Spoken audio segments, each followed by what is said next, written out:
ದಾವಣಗೆರೆ ನಗರದಲ್ಲಿ ಒನ್ವೆಯಲ್ಲಿ ಬಂದು ಜಿಲ್ಲಾಧಿಕಾರಿಗಳಿಗೆ ಆವಾಜ್ ಹಾಕಿದ್ದ ವ್ಯಕ್ತಿಯನ್ನ ಪೊಲೀಸರು ಕಂಡುಹಿಡಿದು ಆತನಿಗೆ 2,000 ರೂಪಾಯಿ ದಂಡ ವಿಧಿಸಿದ್ದಾರೆ. ದಾವಣಗೆರೆ ನಗರದ ಎಸ್ಎಸ್ ಬಡಾವಣೆಯ ಶಾರದಾಂಬ ವೃತ್ತದ ಹಿಮೋಫಿಲಿಯಾ ಸೊಸೈಟಿ ಬಳಿ ದ್ವಿಚಕ್ರ ವಾಹನ ಸವಾರ ನಾಗರಾಜ್ ಒನ್ವೆಯಲ್ಲಿ ಬಂದಿದ್ದಾರೆ. ಆಗ ಜಿಲ್ಲಾಧಿಕಾರಿ ಗಂಗಾಧರ ಸ್ವಾಮಿ ಅದನ್ನು ಪ್ರಶ್ನಿಸಿದ್ದಕ್ಕೆ ನಾಗರಾಜ್ ಜಿಲ್ಲಾಧಿಕಾರಿಗಳಿಗೆ ಆವಾಜ್ ಹಾಕಿದ್ದ. ಜಿಲ್ಲಾಧಿಕಾರಿ ಗಂಗಾಧರ ಸ್ವಾಮಿ ಅವನ ಫೋಟೋ ಹಾಗೂ ವಾಹನದ ಫೋಟೋ ತೆಗೆದುಕೊಂಡು ಪೊಲೀಸರಿಗೆ ನೀಡಿದ್ದರು. ಈ ಹಿನ್ನೆಲೆಯಲ್ಲಿ ಪೊಲೀಸರು ನಾಗರಾಜ್ ಅವರನ್ನು ಪತ್ತೆ ಹಚ್ಚಿ 3 ಸಂಚಾರಿ ನಿಯಮ ಉಲ್ಲಂಘನೆ ಎಂದು 2,000 ರೂಪಾಯಿ ದಂಡ ವಿಧಿಸಿ ಕಳಿಸಿದ್ದಾರೆ. ಈ ವೇಳೆ ವಾಹನ ಮಾಲೀಕ ನಾಗರಾಜ್ ಅವರು ಜಿಲ್ಲಾಧಿಕಾರಿಗಳಿಂದ ನನಗೆ ಗೊತ್ತಾಗಲಿಲ್ಲ, ಹೀಗಾಗಿ ಆವಾಜ್ ಹಾಕಿದ್ದೆ, ಈ ಬಗ್ಗೆ ಜಿಲ್ಲಾಧಿಕಾರಿಗಳಿಗೆ ಕ್ಷಮೆ ಕೇಳುತ್ತೇನೆ ಎಂದಿದ್ದಾರೆ. ಆದರೂ ನಾನು ಬೆಳಗ್ಗೆ ಇಲ್ಲಿ ಹೋಗಬೇಕಾದ್ರೆ ಸೈಕಲಲ್ಲಿ ಎದುರುಗಡ ಬರ್ತಾರೆ.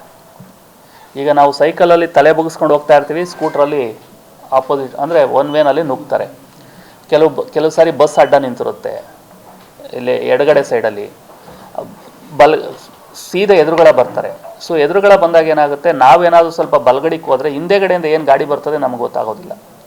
ಸೊ ಆಕ್ಸಿಡೆಂಟ್ ಜಾಸ್ತಿ ಆಗ್ತದೆ. ಸೊ ನಾನು ಬೆಳಗ್ಗೆ ಏನಪ್ಪ ನೀನು ಹಿಂಗೆ ಬರ್ತಾ ಇದ್ದೀನಿ, ನೀನು ಯಾವನೋ ಕೇಳೋನು ಅಂತ ಅಂದ. ಇದೇ ಪದವನ್ನು ಹೇಳ್ದ. ಆಯಿತು, ನೀನು ಯಾವನು ಕೇಳೋನು ಹೇಳ್ತೀನಿ ಅಂತ ಹೇಳಿ ನಾನು ಮಾಹಿತಿಯನ್ನು ಅವ್ರ ಫೋಟೋ ತೆಗೆದುಕೊಂಬಂದಿದ್ದೀನಿ. ಇವತ್ತು ಅವ್ರ ಮೇಲೆ SP ಅವ್ರಿಗೆ ಕಳಿಸಿದ್ದೀನಿ, ಕ್ರಮ ಕೈಗೊಳ್ತೀವಿ.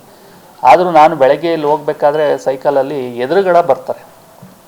ಈಗ ನಾವು ಸೈಕಲಲ್ಲಿ ತಲೆ ಬಗ್ಗಿಸ್ಕೊಂಡು ಹೋಗ್ತಾ ಇರ್ತೀವಿ, ಸ್ಕೂಟ್ರಲ್ಲಿ ಆಪೋಸಿಟ್ ಅಂದರೆ ಒನ್ ವೇನಲ್ಲಿ ನುಗ್ತಾರೆ. ಕೆಲವು ಸಾರಿ ಬಸ್ ಅಡ್ಡ ನಿಂತಿರುತ್ತೆ, ಇಲ್ಲಿ ಎಡಗಡೆ ಸೈಡಲ್ಲಿ ಸೀದಾ ಎದುರುಗಡೆ ಬರ್ತಾರೆ. ಸೊ ಎದುರುಗಡೆ ಬಂದಾಗ ಏನಾಗುತ್ತೆ, ನಾವೇನಾದರೂ ಸ್ವಲ್ಪ ಬಲಗಡಿಗೆ ಹೋದರೆ ಹಿಂದೆಗಡೆಯಿಂದ ಏನು ಗಾಡಿ ಬರ್ತದೆ ನಮಗೆ ಗೊತ್ತಾಗೋದಿಲ್ಲ. ಸೊ ಆಕ್ಸಿಡೆಂಟ್ ಜಾಸ್ತಿ ಆಗ್ತದೆ. ಸೊ ನಾನು ಬೆಳಗ್ಗೆ ಏನಪ್ಪ ನೀನು ಹಿಂಗೆ ಬರ್ತಾ ಇದ್ದೀನಿ, ನೀನು ಯಾವನೋ ಕೇಳೋನು ಅಂತ ಅಂದ. ಇದೇ ಪದವನ್ನು ಹೇಳ್ದ.